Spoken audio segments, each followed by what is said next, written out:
গীবত করি, শিকায়াত করি, সমালোচনা করি। মনে রাখবেন, যোগ্য ব্যক্তি যারা, যে কোনো কাজের যোগ্য, আমি বলছি না বিশেষ কোনো কাজ, এই পৃথিবীতে যোগ্য ব্যক্তি যারা, যোগ্যরা সব সময় ব্যস্ত থাকে কাজে, সে কাজ নিয়ে ব্যস্ত, তার সময় নাই। আর অযোগ্যরা ব্যস্ত থাকে সমালোচনায়। কথা বলে, এই পৃথিবীতে যোগ্য ব্যক্তিরা সব সময় ব্যস্ত থাকে কাজে, আর অযোগ্যরা ব্যস্ত থাকে সমালোচনায়। যে যত বড় সমালোচক, সে তত বড় অযোগ্য। কথা বলেন, এই পৃথিবীতে দেখবেন যে যত বেশি সমালোচনা করে, মনে রাখবেন সে তত বড় অযোগ্য, তার কোনো কাজ নেই, এর দিয়ে কোনো কাজ হচ্ছে না, এখন এই সমালোচনা নিয়ে ব্যস্ত আছে। সুতরাং মনে রাখবেন, এই পৃথিবীতে চলতে গেলে আমাদের সকলকে যার যার মতো করে কাজ করে যেতে হবে। এই পৃথিবীতে মনে রাখবেন, কিয়ামতের দিনে আপনি একটি সৎ কাজ আপনার মাকে দিতে রাজি হবেন না। কিয়ামত এমন একটা দিন হবে, যেই দিনে ছোট্ট থেকে ছোট্ট একটা সৎ কাজ আপনি আপনার মাকে দিতে রাজি হবেন না, কিন্তু আপনার অনিচ্ছা সত্ত্বেও সেদিন আপনার যাবতীয় সৎ কাজ তাকে প্রদান করতে বাধ্য হবেন। দুনিয়াতে যার বিরুদ্ধে মিথ্যাচার করেছেন, গীবত করেছেন, সমালোচনা করেছেন, আপনার অজান্তে সব তাকে দিতে হবে। কথা বলেন না কেন? মানে আপনাকে দিতেই হবে। তাই মনে রাখতে হবে, এই পৃথিবীতে চলতে গিয়ে আল্লাহকেও আসতে আমরা যেন কখনো কোনো মানুষের সমালোচনা না করি। বলেন ইনশাআল্লাহ? করবো না তো? ইনশাআল্লাহ সমালোচনা করব? সমালোচনা করব না। এই পৃথিবীতে আজকে আমরা শুধুমাত্র মানুষের কাজ কর্ম নিয়ে ব্যস্ত, কার বিরুদ্ধাচরণ করা যায়, কার গীবত করা যায়, কার শিকায়াত করা যায়। আল্লাহ রাব্বুল ইজ্জত ওয়াল জালাল কোরআনে কারীমে বলছেন, আল্লাহ রাব্বুল ইজ্জত ওয়াল জালাল বলছেন, কোরআনে কারীমের ভিতরে বলছেন, ইয়া আইয়ুহাল্লাযীনা আমানু জাতানিবু কাসীরাম মিনাজ-যন্ন ইন্না বা'দাজ-যন্নি ইসমু ওয়া লা তাজাসসু ওয়া লা ইয়াগতাব বা'দুকুম বা'দা আইয়ুহিব্বু আহাদুকুম أن يأكل لحم أخيه ميتا فكرهتموه। আল্লাহ রাব্বুল ইজ্জত ওয়াল জালাল বলছেন, মুসলমানেরা, এই দুনিয়ার জমিনে যারা নিজেকে আমি আল্লাহর গোলাম দাবি করছো, আল্লাহ রাব্বুল ইজ্জত ওয়াল জালাল বলছেন, গোলামের দল দুনিয়ার জমিনে যারা নিজেকে আমি আল্লাহর গোলাম বলে দাবি করো, চলার পথে যারা নিজেকে মনে করো আমি আল্লাহর গোলাম, আল্লাহর গোলাম যারা দুনিয়ার জমিনে হয়ে যাবে, এই গোলামেরা দুনিয়ার জমিনে চলার পথে অনেক দারুণা থেকে বেঁচে থাকতে হবে। কোন ঠিক কিনা? আল্লাহ বলেছেন, ইজতানিবু কাসীরাম মিনাজ-যন্ন, তোমরা অনেক ধারণা থেকে বেঁচে থাকো।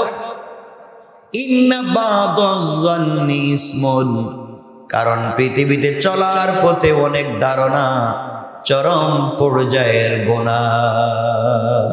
চলার পথে অনেক ধারণা থেকে বেঁচে থাকো। আজকে আমরা ধারণা করে একজন আরেকজনের বিরুদ্ধে হুঙ্কার দিচ্ছি, এক হুজুর আরেক হুজুরের বিরুদ্ধে হুঙ্কার দিচ্ছি, এই করছি সেই করছি। মনে রাখবেন, আপনি যদি বাপের বেটা হয়ে থাকেন, হুঙ্কার যদি দিতেই হয়, এক মুসলমানের বিরুদ্ধে নয়, এই দুনিয়ার জালেমের বিরুদ্ধে, বেঈমান কাফেরের বিরুদ্ধে আপনাকে সঠিক সময়ে হুঙ্কার দিতে হবে। ঠিক আছে? আপনি হুঙ্কার দিবেন, আরেক মুসলমানের বিরুদ্ধে দিবেন, এটা তো হতে পারে না। সুতরাং মানে রাখবেন, কাউকে ধারণা করে খারাপ ভাবতে নাই। আপনি কাউকে ধারণা করলেন যে ওখানে বসে কি করতেছে, কি গল্প করতেছে, মনে আমার সমালোচনা করতেছে, বোধহয় আমার বিরুদ্ধে কোনো ষড়যন্ত্র করতেছে, না ওরা ওখানে বসে কি করতেছে, এই যে আপনি চিন্তা করলেন, রব বলেছেন এই যে তানিবু কাসীরাম মিনাজ জান ইন্না বা'দাজ জান্নি ইসমুন, অনেকগুলা ধারণা আছে চূড়ান্ত পর্যায়ের গুনাহ। তাহলে মানুষকে ধারণা করা যাবে? ধারণা করে কোনো কথা বলা যাবে? বলেন যাবে? আল্লাহ রাসূল সাল্লাল্লাহু আলাইহি ওয়াসাল্লাম বলেছেন, কাফা বিল মারই কাযিবান আন ইউহাদ্দিসা বিকুল্লি মা সামিআ। আল্লাহ রাসূল বলে দিয়েছেন, ওই ব্যক্তি মৃত্যু হওয়ার জন্যে, মিথ্যাবাদী হওয়ার জন্যে, জাহান্নামী হওয়ার জন্যে যথেষ্ট। সে যা কানে শুনে, যা পাবলিক থেকে শুনে তা বলে দেয়, এটা সত্য না মিথ্যা যাচাই বাছাই করে না, বিচার করে না, যা শুনে তাই পাবলিকে বলে দেয়, এই ব্যক্তি দুনিয়ার জমিনে চূড়ান্ত পর্যায়ের একজন মিথ্যাবাদী। বলেন নাউজুবিল্লাহ। আপনি যা শুনলেন তা বলে দিলেন। আপনি শুনছেন ওখানে আগুন লাগছে, আসলে লাগিনি, আপনি আরেকজনের কাছে বইলা দিচ্ছেন এদিকে যাইয়েন না, আগুন লাগছে। বলি না আমরা? এটা বলতে পারি। আপনি মিথ্যা একটা কথা শুনছেন, এটা বলে দিলেন, এটা মিথ্যাবাদী হওয়ার জন্য যথেষ্ট। যা শুনলেন তাই বলে দিলেন, কান কথা আপনি বলে দিলেন, আপনি এটা বুঝলেন না সত্য না মিথ্যা। একজন মুমিন, একজন মুসলিম হিসাবে আপনার আমার কাজ হচ্ছে সত্য মিথ্যা যাচাই করা। কি করা? বলেন না, কি করা? যাচাই করা। সত্য মিথ্যা আপনাকে আমাকে যাচাই করতে হবে। যে কোনো কথা শুনে আপনাকে রাগ করতে হবে না। আপনি বাসায় আসবার পরে আপনার স্ত্রী একটা কথা বলল, এই কথা শুনেই আপনি আরেকজনের উপরে চটে গেলেন। আপনার মা একটা কথা বলল, এই কথার উপরে আপনি আরেকজনের উপরে চটে গেলেন। না, আপনি শুনলেই গরম হওয়া যাবে না, এটার বাস্তবতা আপনাকে জানা লাগবে। ঠিক কিনা বলেন না? ইনশাআল্লাহ বলেন ইনশাআল্লাহ। এই জন্য আল্লাহ রাব্বুল ইজ্জত ওয়াল জালাল বলে দিলেন, গোলামের দল, দুনিয়ার জমিনে যারা নিজেকে আমি আল্লাহর গোলাম দাবি করবে তারা যেন গীবত না করে, শিকায়াত না করে। এই জন্য আল্লাহ রাব্বুল ইজ্জত ওয়াল জালাল বলেন, ওয়ালা তাজাসসু, আর তারা যেন প্রতারণা না করে, মানুষকে না ঠকায়। আল্লাহ রাব্বুল ইজ্জত ওয়াল জালাল কেন বললেন? এরপরে বলেন, আইয়ুহিব্বু আহাদুকুম মাইয়াকুলা লাহমা আখিহি মাইতান ফাকারিহতুমু, তোমরা একজন মৃত ভাইয়ের গোশত ভক্ষণ করতে চেষ্টা করবে না। না, আল্লাহ রাব্বুল ইজ্জত ওয়াল জালাল বললেন, তোমরা যেভাবে তোমার মৃত ভাইয়ের গোশত ভক্ষণ করাকে নাজায়েজ মনে করো, হারাম মনে করো, এইভাবে আরেকজনের গীবত শিকায়াত করাকেও হারাম মনে করা লাগবে। কোন ঠিক কিনা? আপনারা বলেন তো, মরা মানুষের গোশত খাওয়া যায়? মানুষের গোশত খাওয়া যায়? কথা বলেন, মানুষের গোশত খাওয়া যায়? তা যদি মরা হয়? আল্লাহ বলছেন গীবত করে একটা মরা মানুষের গোশত খাওয়ার মতো। আর আমাকে বলেন তো, আমরা সকালে ঘুম থেকে উঠে ঘুমাতে যাওয়া পর্যন্ত আমরা যা করি, এগুলো কি করি? গীবত, শিকায়াত, সমালোচনা, চুগলখড়ি, এগুলো আছে না নাই? বলেন আছে না নাই? এগুলো আমরা করছি। মনে রাখবেন, চলার পথে আল্লাহর ওয়াস্তে গীবত করবেন না, শিকায়াত করবেন না, সমালোচনা করবেন না, আরেকজনের দোষ দেখবেন না, আরেকজনের কষ্ট দেখে হাসবেন না। এখানে দুইজন বসে আরেকজনকে নিয়ে কথা চালাচালি করবেন না। আজকে সময় এমন হয়ে গেছে, তিনজন এক জায়গায় বসে কথা বলতেছে, এই তিনজন থেকে যদি তিনজন এক জায়গায় বসে আরেকজনের গীবত করতেছে, এই তিনজন থেকে একজন উঠে গেছে, এখন দুইজন মিলেই যে চলে গেল তার গীবত করে। কথা বলেন, এটা কি মিথ্যা বললাম? এটাই হচ্ছে আমাদের বর্তমান কাজ। এগুলো নিয়েই সময় চলে যাচ্ছে। আল্লাহকে ওয়াস্তে এই কাজগুলা করা যাবে? বলেন করা যাবে? আল্লাহ রাব্বুল ইজ্জত ওয়াল জালাল বলছেন, গোলামের দল, তোমরা যদি নিজেকে গীবত থেকে, শিকায়াত থেকে, সমালোচনা থেকে, চুগলখড়ি থেকে, হারাম কথাবার্তা বলা থেকে নিজেকে বাঁচিয়ে রাখতে পারো, আল্লাহ রাব্বুল ইজ্জত ওয়াল জালাল বলছেন, ঈমান ঈমান থাকবার পরে যদি এই অন্যায়গুলা থেকে নিজেকে বাঁচায় রাখতে পারেন, আল্লাহ বলছেন গোলামরা ইন্তেকাল করতে দেরি হবে, আমি আল্লাহর তৈরি জান্নাতে যেতে 1 মিনিটও দেরি হবে না। পড়েন সুবহানাল্লাহ। এই জন্য আমরা কারা জান্নাতে যেতে চাই? হাত উঠায় দেখান সবাই, বলেন না সবাই, বলেন না ইনশাআল্লাহ, আওয়াজ করে বলেন না, হাত নামান। তাহলে গীবত, গীবত মানে এখন গীবাত বুঝেন, খারাপ লাগে না? ভালো লাগে, খুব ভালো লাগে আমাদের। গীবত মানে দুইজন বসছে আর এখানে গীবত হয় নাই, একটু চিন্তা করা যায় না, ঠিক কিনা বল? ইভেন অপরিচিত দুইজন মানুষ বাসে বসেছে, ট্রেনে বসেছে, পাবলিক ট্রান্সপোর্টে বসেছে, অপরিচিত দুইজন বসে আরেকজনে গীবত শুরু করে দিচ্ছে। কথা বলে এগুলো আসে না? নাই। আর আমরা কি আমরা মসজিদে বসে গীবত করি, দেখবেন নামাজ শেষ হলে 2-3 বৈশা বৈশা আরেকজনের কথা বলতেছে, এই কোনায় বৈশা, এই কোনায় বৈশা, এই কোনায় বৈশা, সব জায়গায় আমরা গীবত করতে বসে যাই, শিকায়াত করতে বসে যাই, সমালোচনা করতে বসে যাই। আল্লাহর ঘর চিন্তা করবার দরকার ছিল, পৃথিবীর যে কোনো জায়গায় তো আল্লাহ দেখবেন, এটা তো আল্লাহর ঘর, এখানে তো দুনিয়াবি কথাবার্তা বলা হারাম, তাও গীবত শিকায়াতে বসে আছি। আমি একজনের শিকায়াত করছি, এমন সময় যদি আমার হায়াত শেষ হয়ে যায়, আমি একজনের সমালোচনা করছি, এমন সময় যদি আমার অক্সিজেন বন্ধ হয়ে যায়, আমি একজনের বিরুদ্ধে গীবত করছি, এমন সময় যদি আমার মুখ বন্ধ হয়ে যায়, জবাব দেওয়া যাবে? বলেন যাবে? বন্ধ করা যাবে তো? আমার কথা দেন, আমরা গীবত সবাই বললেন না, আওয়াজে মনে হইতেছে এটা আমরা ছাড়তে পারতাম না। গীবত, সমালোচনা, শিকায়াত, চুগলখড়ি, বদনাম। একটু চিন্তা করে দেখেন তো, মাগরিব থেকে আসা পর্যন্ত কয়জনে বদনাম করছেন? কথা কোন? এখানে কি কেউ আসেননি যে আমি আজকের দিনে কারো বদনাম করি নাই? একটু হাতটা দেখেন না, কেউ বদনাম করিনি আজকে। আজকে কারো বদনাম করিনি বাবা। সব দেখা যায় জান্নাতি মানুষ, সব ভালো মানুষ, মাশাআল্লাহ। কারো গীবত করিনি। গীবতের গাঠি নিয়ে আমরা ঘুরতেছি। আল্লাহ আমাদেরকে হেফাজত করুক, বলেন আমিন। জোরে বলেন আমিন। পৃথিবীতে বেঁচে থাকতে হলে অন্যায় করা যাবে। আমি জওয়ানদেরকে বলছি, ভাই জওয়ানরা শোনো, আজকে তুমি আর আমি চাকরির পিছনে দৌড়তে দৌড়তে চাকরিও নাই, কাগজের ডেটও শেষ, জুতার নিচের চামড়াও গেছে গা। কথা বলেন না কেন? এই চাকরি চাকরি চাকরি চাকরি, গোলামি, এই গোলামির জিন্দগি বাদ দেওয়া লাগবে। তোমাকে আমাকে তৈরি করতে হবে, আমরা নিজেরাই চাকরি দেব। আমরা শুধু চাকরি করব না, আজকে থেকে চাকরি দেব। কথা বলেন, পারবো না? কেমনে পারবেন? কি করবেন? রাসূল পাক সাল্লাল্লাহু আলাইহি ওয়াসাল্লাম হাদিসে বলে দিয়েছেন তোমাকে আমাকে কোন পথে চলতে হবে, কি করা লাগবে। আজকে আমরা সব ভুলে গিয়েছি। আজকে জমিন এমন হয়ে গিয়েছে, আজকে সমাজ এত বিভক্ত হয়ে গিয়েছে, দোয়ার জায়গাগুলো আমরা নষ্ট করে দিচ্ছি, হারামের পিছনে দৌড়তে দৌড়তে জিন্দেগি নষ্ট করে দিচ্ছি এই পৃথিবীতে।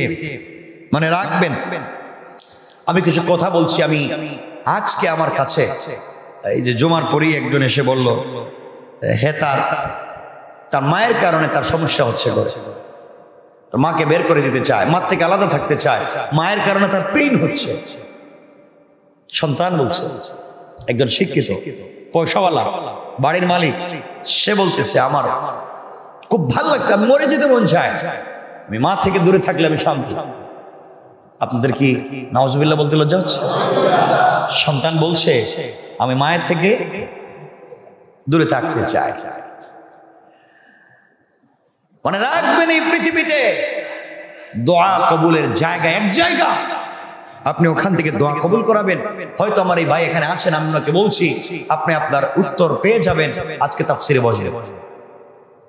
মানে মাকে দূরে রাখতে চায়।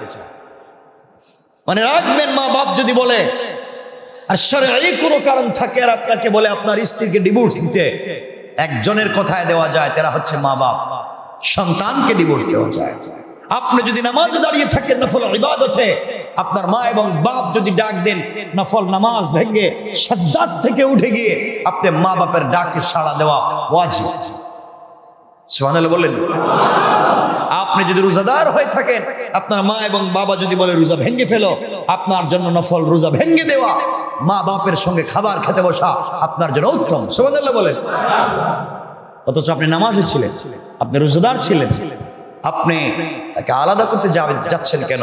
সে কষ্ট দিতেই পারে আপনাকে, সে বুড়া হয়ে গিয়েছে, আপনার সঙ্গে কথা সুন্দর না বলতে পারে, আচরণ সুন্দর না হতে পারে। রব তো বলেছেন ওকুর রব্বির হামহুমা কামা রব্বায়ানি সগীরা। এর আগেই তো বলেছেন কাওলান কারীমা, কাওলান কারীমা, তোমরা কথা বলো উত্তম। কারীমা শব্দের ব্যাখ্যা আয় কাওলান লাইয়িনা, তোমরা নরম কথা বলো, যে এক একটা কথায় এক একটা মকবুল হজের সওয়াব পাওয়া যায়। সুবহানাল্লাহ বলেন। এজন্য আমি ভাইকে উপলক্ষ করে ছোট্ট করে কয়েকটা কথা বলতে চাই। আজকে এই পৃথিবীতে আমরা সকল জায়গায় এটা দেখে থাকি যে আমরা তো জানি যে সব কাজে মায়ের হক বেশি। রাসূল সাল্লাল্লাহু আলাইহি ওয়াসাল্লাম মা সম্পর্কে বলেছেন উম্মুকে অথবা উম্মুকা, তোমার মা হক কার? তোমার মায়ের। তোমার মায়ের, তোমার মায়ের এরপরে কে? আবুকা, তোমার বাবা। আমি খিদমাত করব কার? আমি অধিকার প্রতিষ্ঠা করব সর্বপ্রথম কার? রাসূল পাক বলছেন তোমার মায়ের, তোমার মায়ের, তোমার মায়ের, এরপরে বলছেন বাবার। অর্থ দাঁড়ালো বাবা এত পিছনে কেন? এখান থেকে আমরা আমাদের হুজুররা বা আমরা ওয়াজ করে থাকি যে মায়ের হক বেশি, বাবার হক কম। এটাই তো কথা বলে না। আরে বাবা এখানে তো সব বাবারাই বসে আছেন, মায়েরা তো নাই, আপনাদের কথাই বলছি। তাহলে অর্থ দাঁড়ালো বাবার হক কম, মায়ের হক বলেন বাবার হক, মায়ের হক বেশি। আমি এখান থেকে আপনাদের কাছে যে বিষয়টা মেসেজ দিতে চাই, মনে রাখবেন, মা 9 মাস সন্তানকে বহন করেন, আর বাবা 25টা বৎসর সন্তানকে বহন করেন। মা সন্তানকে পেটে রেখেছেন কতদিন? 9 মাস। কতদিন? 9 মাস। আর এই সন্তান পৃথিবীতে ভূমিষ্ঠ হওয়ার থেকে নিয়ে এই সন্তান মানুষ হওয়া পর্যন্ত তাকে বহন করে থাকে তার বাবা। ঠিক কিনা বলেন? বাবা বহন করে থাকে। এরপরেও উভয় সমান না হয়ে তবুও বাবা পিছনে আর মা সামনে। বাবা কোথায়? পিছনে না? মায়ের কয় গুণ? কথা বলছেন না কেন? আর বাবার? বাবা পিছনে, মা গুণ সামনে। আপনার হতাশ হচ্ছেন, আমি এত কষ্ট করি, দেখবেন পৃথিবীতে বাবার পায়ের জুতা ছিঁড়ে না যাওয়া পর্যন্ত এটা খুলে ফেলে দেয়, ছিঁড়ে গিয়েছে, আবার সেলাই করে পরে, আবার পরে। নিজের হাতে বাজারে নিয়ে একজন মুচিকে দিয়ে সেলাই করালে 20-30 টাকা লাগবে, সে নিজেই সেলাই করে। তার নাম বাবা। যে ময়দানে কাজ করতে গিয়ে বৃষ্টিতে ভিজে যায়, রোদে শুকিয়ে যায়, জমিন থেকে উঠে আসে না, কারণ উঠে আসলে বিকেল বেলা সন্তানের স্কুলের ফি দেওয়া লাগবে। ঠিক কিনা বলে? তার নাম বাপ। বাপের শরীরের কাপড় ছিঁড়ে না যাওয়া পর্যন্ত, গেঞ্জি ছিঁড়ে গিয়েছে, টুকরা টুকরা হয়ে গিয়েছে, এরপর বাপ কাপড় পাল্টায় না। এমন কি কোনো বাপ আছেন আপনাদের জানা মতে যে ঘরে আপনার ওয়াইড ডো আছে, আলমারি আছে, শোকেস আছে, দেখবেন সবগুলা কাপড় মায়ের, ওয়াইড ডো আলমারি ভরা কাপড় মায়ের, আর বাবার 2-3টা কাপড় ওখানে রাখাস। কথা বলে না কেন? বাবার কাপড় রাখবার জায়গা নাই, কারণ বাবার নাই তো রাখবে কেন? অথচ সে ইনকাম করে, সে পয়সা ইনকাম করছে, সে আজকে বাবার এগুলা রাখবার বাবার নাই, সব মায়ের। এত কষ্ট করে যে পিতা, আজকে সেই পিতার হক আপনারা মনে করেছেন অনেক কম। যে মায়ের তো 3 গুণ, বাপ 1 গুণ, মা সামনে বাবা পিছনে। এর কারণ কি? আপনাদের কাছে ছোট ছোট করে বলছি, আমরা লম্বা করবো না, কথাগুলো শুনবেন, মনে রাখবেন। সন্তান বিপদে পড়ে গেলে মা রাস্তায় দৌড়ে যাওয়ার আগে যে লোকটা লাইট হাতে নিয়ে রাস্তায় বেরিয়ে যায়, সে হচ্ছে বাবা। কথা বলছেন না কেন? বাজার থেকে বাজার করে আসতে গিয়ে ঈদের সময় সবার নতুন জামা কাপড় কিনতে গিয়া যেই বাবা সবকে খুশি করে, সন্ধ্যার সময় ওই পুরাতন ছেঁড়া কাপড় করে বাড়িতে ফিরে, তার নাম বাবা। তার নাম কি? ঈদের দিন সবাইকে নতুন জামা দিয়া যিনি আগের পুরাতন ছেঁড়া কাপড় পরে ঈদগাহে যায়, তার নাম, কথা বলছেন না কেন, তার নাম বাবা। যে সারাদিন মাঠে ময়দানে কাজ করে টাকা ইনকাম করে, নিজের পেটে না খেয়ে কষ্ট করে বাড়িতে টাকাগুলো নিয়ে যায়, সন্তানের টিউশন ফি দেওয়া লাগবে, স্কুলের পয়সা দেওয়া লাগবে, প্রাইভেটের পয়সা দেওয়া লাগবে, বাচ্চার কোচিং এর পয়সা দেওয়া লাগবে, বাচ্চা না বলছে তার জন্য একটা চকলেট কেনার জন্য, বাচ্চা না বলছে তার একটা ব্যাগ নিয়ে যাওয়ার জন্য, তার নাকি বন্ধুর সুন্দর একটা জুতা, তার স্কুলের কোনো জুতা নাই, ক্যাচ নাই। এই চিন্তা করে যেই বাপ টাকা হাতে থাকবার পরও না খেয়ে মুষ্টি করে টাকা গুলো নিয়ে সন্তানের হাতে উঠাইয়া দেয়, সে আর কেউ না, সে হচ্ছে বাবা। ঠিক কিনা বলেন? বাপকে চিনো, বাপকে বুঝো। সারাদিন রাস্তাঘাটে কাজ করে, হাটে মাঠে কাজ করে মাথার গাম পায়ে ফেলে, পরিবারের সবার মুখে যে মানুষটা হাসি ফুটায়, তার নাম, কথা বলছেন না কেন, তার নাম, তার নাম বাবা। আজকে সেই বাপকে আপনারা চিনেন না। মনে করেন কি বলতে চাই দেখেন, মা বিনা বেতনে সংসার চালায়। মা তো সংসার চালাতে পয়সা নেয় না নাকি? মা যে পরিবারে কাজ করে রান্না করে দেয়, আপনি যে একটা মেছে থাকেন, রান্না করে যে মহিলা দেয় তারে পয়সা দিতে হয়। কথা বলছেন নাকি? আপনারা 4-5 জন মিলে একটা জায়গায় খান, পয়সা দেওয়া লাগে না? আপনার কাপড় ধুয়ে দিলে আপনি ওই যে কাপড় লোন দিতে দিবেন, ওখানে পয়সা দিতে হয় নাকি? আপনার বিছানা, আপনি যদি একটা দামি হোটেলে আপনি যদি উঠেন, ওখানে যে বয় অথবা যেই মেয়েটা আপনার রুম ঝাড়ু দিয়ে দেয়, তারাও পয়সা, কথা বলছেন না কেন? আপনি যে একটা রেস্টুরেন্টে ভালো খেতে গিয়েছেন, খাবারের পরেও যে আপনাকে সার্ভিস করেছে তাকেও আপনি পয়সা দিতে হয়, ঠিক কিনা বলেন? কিন্তু মা বিনা বেতনে সংসার চালায়, আর বাবা তার সমস্ত বেতন, মা বিনা বেতনে সংসার চালায়, আর বাবা তার সমস্ত বেতন সংসারের জন্য ব্যয় করে। কথা বলছেন না কেন? উভয়ের প্রচেষ্টাই সমান, তবুও কেন বাবা পিছনে? জানেন? কথা বলেন। মা বিনা বেতনে কাজ করে পরিবারে, আর বাবা তার বেতনে সব পয়সা দেয় পরিবারে, তাহলে সমান তো হওয়া দরকার ছিল, এরপরে বাবা কেন পিছনে? এই প্রশ্ন কি আপনাদের আসে না? আরে আমার তো আসে, আপনাদের আসে না? যে মানুষটা রাত দিন গাধার মতো কাজ করে, এরপর ওভার ডিউটি করে বিদেশে 50 বছর কাটায়, যেই পরিবারের জন্য এত কষ্ট করে, এরপরও থাকে বাপ পিছনে। বাপ কোথায়? আরেকটু বলি, মা আপনার যা ইচ্ছা তাই রান্না করেন, মা আপনার যা ইচ্ছা, আপনি যা খেতে চান তা রান্না করে দেয়, বাবা আপনি যা চান তা কিনে দেয়। কথা বলেন না কেন? আপনার যা মন চায় তা রান্না করে দেয় কে?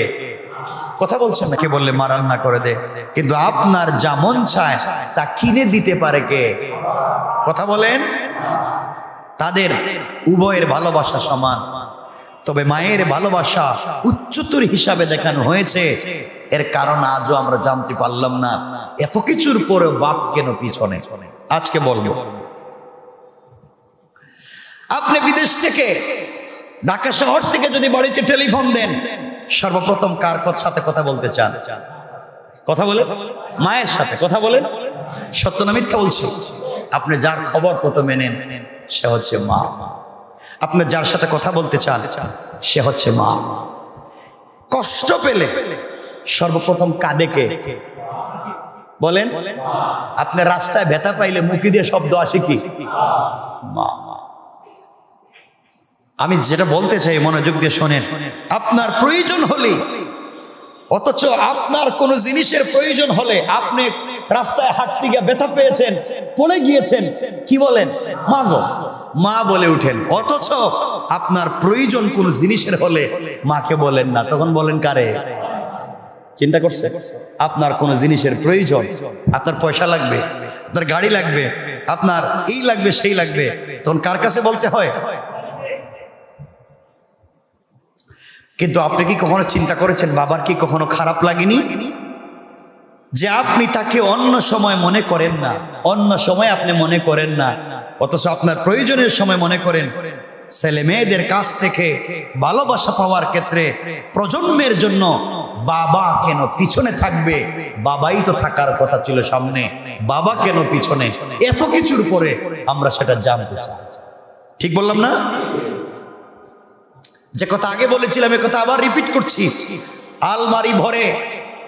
আলমারি ভরে যায় যাদের রঙিন শাড়ি আর বাচ্চাদের অনেক জামা কাপড় দিয়ে, কিন্তু বাবার জামা কাপড় থাকে কম। দেখবেন আপনার বাচ্চার কাপড়ে আলমারি সব ভরা, স্ত্রীর কাপড়ে, মায়ের কাপড়ে সব ভরা। বাবার কাপড় কয়টা? লুঙ্গি দেখবেন 2-3টা লুঙ্গি, জুতা একটা, ওটারই পুলিশ করে আবার বাইরে চলে যায়। কোথাও বিয়ে শাদিতে গেলে ওই পুরাতন কাপড়টার একটু আয়রন করে চলে যায়। ঠিক বললাম তো? কথা বলেন না কেন? চিন্তা করেন, এত কিছুর পরে বাবা থাকে পিছনে, মা সামনে। পৃথিবীতে চলবার সময় দেখবেন মায়ের অনেক গহনা থাকে, সোনার অলংকার থাকে না? কথা বলেন নাই? খবর নিয়ে দেখবেন বাবার একটা আংটিও নাই। কথা বলেন না কেন? ওইটা আংটিও বাপের না, কিছু নাই বাপের, সব তো পরিবারের পিছনেই শেষ। আফসোস হয়। আর যদি দেখেন বাবার একটা আংটি, ওইটা আলমারিতে রাখা আছে, মনে করবেন ওইটা বাপের বিয়ের সময়। কথা বলেন না? বাপের বিয়ের সময় যেটা পাইছিল ওইটা এখনো রাখে দিচ্ছে, ওই এটাই আছে বাপের, আর কিচ্ছু নাই। আফসোস হয়। এরপরেও দেখবেন মায়ের এত গহনা থাকবার পরেও মা বলতে থাকেন, বারবার অভিযোগ করতে থাকেন, আমার নাই, আমার এটা নাই, আমার ওইটা নাই, আমার এটা নাই, আমার কানের নাই, আমার নাকের নাই, আমার হাতের নাই, আমার পায়ের নাই, আমার ব্রেসলাইট নাই। মা অনেক অভিযোগ করতে পারে, কিন্তু বাপের যে কিচ্ছু নাই, কোন অভিযোগ? কথা বলেন, অভিযোগ করবে কার কাছে? অভিযোগটা করবে কার কাছে? বাবা তো আপনি, বাবা আপনি, কার কাছে গিয়ে বলবেন? এত কিছুর পরেও বাবা সামনে না পিছনে? গল্পটা শুনেন, সামনে না পিছনে? আপনাদেরকে সাহস যোগাতে চায়।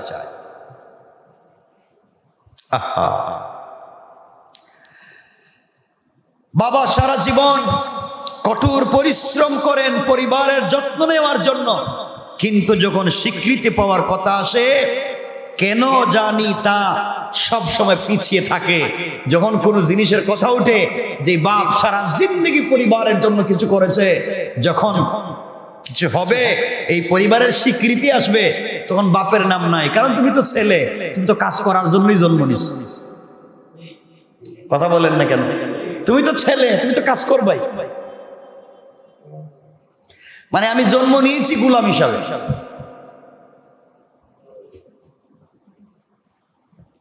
মা বলতে পারেন আমার এই মাসে এটা লাগবে, আমার শাড়ি লাগবে, আমার গহনা লাগবে। ছেলে বলবে আমার কলেজের টিউশন লাগবে। আমার স্ত্রী বলবে, মা বলবে উৎসবের সময় আমাকে শাড়ি কিনে দিতে হবে, নতুন জামা কাপড় না দিলে আমি যাব না। আমার বাচ্চা বলবে আমার এটা লাগবে। সবাই সব কিছু চায়, কিন্তু বাবা কারো কাছে চাইতে পারে?